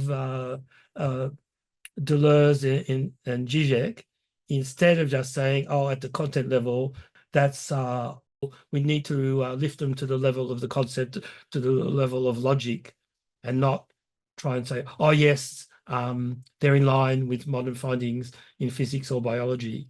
That would be a disservice if it just stayed there. I don't know. What do you think? Yeah, I think Everything I'm there's a saying, lot. I've just been thinking about recently. Yeah, I'm not sure of anything. no, I mean, I think that this is just demonstrating the speculative power of putting these two into dialogue. I'll first sort of emphasize a very strong commonality with the belief that we haven't yet caught up to the science of logic. I think that's the first starting point, so that any Iron Man of Hegel has to really understand and work with what's at stake in his project for logic on the level of the philosophical sciences. And I like that you're bringing up also the idea that Hegel has to account for himself. Hegel has to account for himself in this project. It's not just the end of everything, but what are you doing, Hegel? And bringing that question of Hegel's own subjectivity and historicity to him. And I think that's super fair. And that's also super interesting because Hegel is the philosopher of subjectivity and historicity in many ways, and trying to make sense again of objectivity inclusive fully of subjective historicity. And so then the question of Hegel's own subjectivity and historicity to me is sort of left unthought by Hegel, and perhaps he couldn't have thought that. Perhaps that was an excess that he couldn't think. And maybe that was also the necessity of Deleuze. Now, in regards to the Iron Man of Deleuze, I don't have as much to say about it because I'm not as well read about it. This is where I would just simply be following you and also being very much a student in the future of Deleuze's work and open to what that Iron Man might look like. But I also like that you've already brought up that one of your key works is related to in some way negativizing Deleuze and trying to demonstrate the way in which Deleuze is not just this positive affirmationalism. And that's something that I've also tried to work through in my own interpretations of Iron Manning Nietzsche and situating Nietzsche within a horizon that includes Hegel. So there's a lot of connections there. In regards to the Zizek and Adrian Johnston distinctions, where Adrian's much more on the side of the biological and psychological conversation and is downplaying a little bit Zizek's interventions with quantum theory, that's perhaps a part of the dialogue series where I didn't push back enough or didn't push back as much on Adrian on that point. But I am fundamentally interested and theoretically provoked by the way Zizek engages quantum theory. And I'm also a supporter of the way Zizek engages quantum theory in the sense that I don't think enough philosophers are taking this challenge seriously enough. And I think that we do need more intervention on that point. Now, there comes the mega interesting link, because you're basically saying, and here I'm following you, that on the level of quantum incompleteness as an intuitive concept, we do find a link between Deleuze and Zizek there, and that's the location of the Iron Manning. I know that in my own work, this level of incompleteness and ontological incompleteness is fundamental, because it seems to me to be what's at stake in really taking on board Hegel's science of logic. That when we really understand being, essence, concept, but also the reverse, I would argue, concept, essence, being, the way in which they're intersecting with each other, I think that we have to accept incompleteness in order to really engage in a truthful becoming. And that if we slide back or regress back into pre-modern notions of ontology, we just don't simply find the resources before Hegel to approach the world of quantum physics and the fact of incompleteness, or the possibility that ontology is much more open than we could have ever dreamed. And that's also something that I came to independently in the sciences, because I think that's what the transhumanists are pointing at ultimately. Like, we could make fun of the transhumanists in terms of them being a little bit naive with philosophy, or a lot naive with philosophy. Yes. But what they're actually pointing towards is the ontological indeterminacy and the incompleteness of reality, and the fact that our own scientific technological interventions are going to dramatically change what we've taken to be conventional ontology. And so that brings a huge challenge for the 21st century, where I see your work and hopefully my work pointing in a direction that's fruitful for the future of philosophical cognition and also scientific cognition, which I see as part of the philosophical sciences project that Hegel's opening up with the science of logic. And I would assume Deleuze is, whether he knows it or not, also engaging in, if he's constantly self-sublating himself in his own work. But I think that we should be humble and say that we're not going to resolve all of these tensions in this dialogue. But I would like to know, reflecting on what we've just talked about, what are some of the salient points that are coming up for you, and what are some of the salient points that you might be developing in your future work, or what are you taking away from this dialogue? Well, I take away, I'm very happy that we agree on the importance of this meta-ontology, which is also a logic.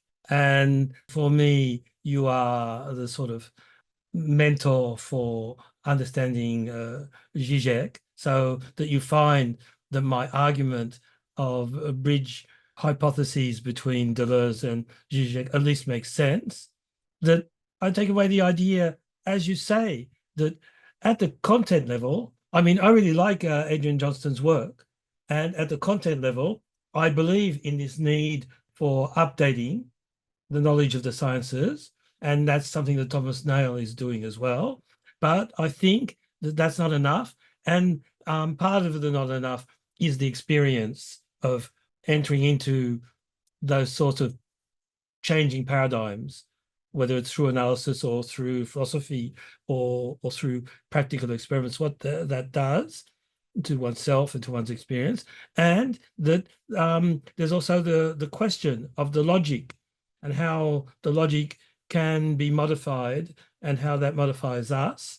So I'm going to be working on that. Another thing is this notion of maybe we're making a big effort to catch up with the logic that is ordinary, in a sense, that it's already there and developing. The owl of Minerva flies at dusk, but what does it see? I mean, it probably saw what's going on behind, and is going further to land somewhere else where it can be comfortable again. On the ordinary, I was thinking on the order, is quantum incompletion intuitive and ordinary or not? There's a series, a TV series I've been watching called Dark Matter. I think it's on Apple TV.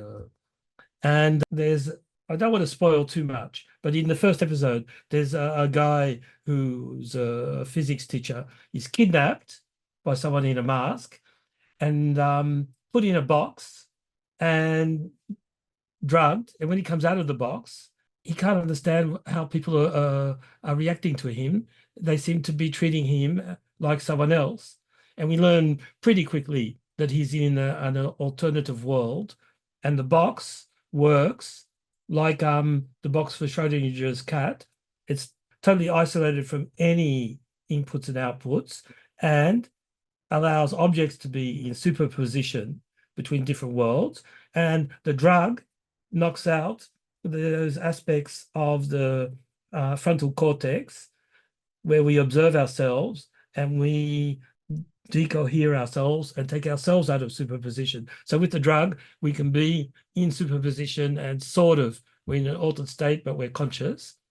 And the problem is how to get back to his world, because when he goes into the box willingly by himself and takes the drug, there's just an infinite number of doors, and he keeps trying to find the perfect description of the world where he was kidnapped from. Every time he opens a door, he's in a different world, but it's always the wrong one. And he's running out of the drug, he's running out of the drug.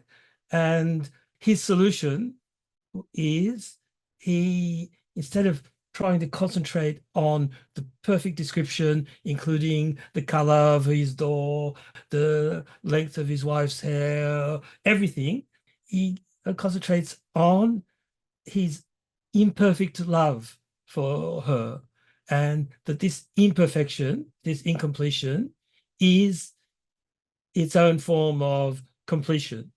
And that's his solution. I'm in episode 7 out of 9. That's his solution to hopefully being able to open the right door.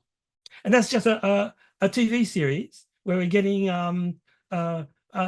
quantum incompletion, superposition, and quantum incompletion as a way of selecting the right decision in a set of bifurcations to go forward. So maybe this is becoming, rather than the super advanced concept that we can accede to after lots of scientific study or 10 years of analysis, maybe it is becoming a sort of a starting point for going further now.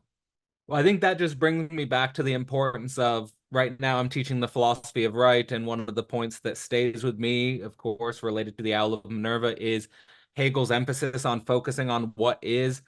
And I think that what you're doing there and what you're demonstrating there is that we can come in a philosophical dialogue to the importance of, let's say, this ontological indeterminacy, incompleteness, imperfection, as a really important notion for contemporary philosophers to reflect on as a result of a lot of contemporary work. But at the end of the day, you can turn on Netflix and watch a really good TV show and see it dramatized and represented in a way that's subjectively and conceptually working through this philosophical terrain in a totally different medium, in a totally different form, in an artistic form. And Yes, that's art, the owl of the dusk, swallow of the spring. It's so two-faced. we have a task there of understanding what is the relationship between philosophy, art, and if we're using Hegel's triad, philosophy, art, religion, but I see other people like more the term philosophy, art, science, or whatever triad or whatever quadruplicity we might want to draw up to make sense of that. I think what's obvious to me in my unfolding notion, practical work, is that philosophy cannot be all. Philosophy also has its limit. Philosophy has its place, and it's a super important place, but it also has to understand, I think, the relationship to art, the relationship to religion. One of the reasons why I liked opening up the conversations with Peter Rollins and his work, and I just attended his Wake Festival, is that Peter does a great job of playing with art and religion in a philosophical way, but also, bringing philosophy into religious and artistic territory. And I really appreciate the way he does that. So, and I think in the philosophers we gravitate towards, the Deleuze's, the Zizeks, they're also taking a philosophical interest in art and cinema and video. And Zizek would say, pay attention to video games today, right? So, and I've seen some really great videos of people bringing out the philosophical concepts which are implicit in contemporary video games. And I think that's something we should pay attention to. So there's a lot of fun, hopefully, work, enjoyable work that can come out of this intersection. And hopefully it's just the beginning. But I just want to say, as a closing remark and giving you the final word, what should people look for in the Agent Swarm blog? And how should people be approaching the Agent Swarm blog if they want to dive deeper into your work and understanding the French tradition, understanding Deleuzian philosophy, and other connections that might be relevant to those who watch my channel who might have only really been exposed to the Žižekian school or related philosophies? I don't know. I could give a really concrete suggestion is don't just look at the latest articles, because that's where I'm dealing with these sorts of ideas and connections. There is a search box. I haven't been good at putting up categories and tags. Use the search box. Just put in Zizek or Deleuze and look at the evolution. I was really critical of Zizek maybe 10 years ago because I thought he was misrepresenting Deleuze. I think one has to be sensitive to, I think, the new prefaces that Zizek puts in his old books, sublating prefaces. They're not just explaining what was going on. They're changing things in a sort of purifying, finding the underlying logic. And I think the book, I really thought the new preface to the book on Deleuze was really interesting because he comes very close in the preface to finding the commonalities, where the book itself seems to be emphasizing the differences. And the other prefaces, for example, to the sublime object of ideology, I like that too. So look at some of my old stuff as well, just to get an idea of the self-sublating path that I've been through. And I think I don't highlight enough, my 20 Traits of Continental Philosophy is a key to what I'm looking for in French philosophy, what one can find, and why I feel that I don't have to choose between Zizek and Deleuze without saying that they're the same, it's all the same either. I'm not eclectic at all. But I am looking for bridges and passages and quantum tunnels. So look at the logic and not at the content, even though you don't get the logic without the content. Fantastic. Well, as I said at the start of this conversation, it's a huge honor and privilege to be able to interview and engage with you because of your rich history in this field. And I hope we'll be able to engage in more dialogues in the future around these issues, because this work is just becoming an ongoing process. And I think it's great that we've opened up a first discussion about it, because as I said again at the beginning of this discussion, you were one of the first professors to express an interest in the work I've been developing. And the work that's going on at Philosophy Portal today is really just a continuation of what I was starting there. Maybe all probably going back almost 10 years now. It's crazy how quickly these things can fly by. But again, I want to point people towards the Agent Swarm blog. This has been a discussion with Terence Blake, really trying to outline the conditions of possibility for a conversation between Deleuze and Zizek, and hopefully the first of a few more to come into the future. So thanks again, Terence, for your work, and for everyone who's been watching us this entire time. Thanks for watching, and have a great evening. Philosophy Portal is a live event space. Every month, we host 4 live events dedicated to making philosophy actual. Our network is designed to explore the philosophy of sexuality, community, and metaphysics, as well as introduce you to some of the key thinkers in the underground theory scene. Members get access to the entire history of the live event space, as well as first access to special Philosophy Portal events. In the portal, we also encourage couples, as well as physical meetups when and where possible. If you are looking for a real thinking space, arguably the best thinking space online, check out philosophyportal.online and become a member today. Philosophy Portal also focuses on publishing community works. We have so far published Enter the Alien, inspired by Hegel's Phenomenology of Spirit, and Abyssal Arrows, inspired by Nietzsche's Thus Spoke Zarathustra. To find out more, visit philosophyportal.online. You can also find my solo books, Global Brain Singularity, focused on the relation between humans and technological singularity, Systems and Subjects, focused on the relation between general system science and continental philosophy, and Sex, Masculinity, and God, a trialogue about sexual energy and theology. You can find all of these works at philosophyportal.online.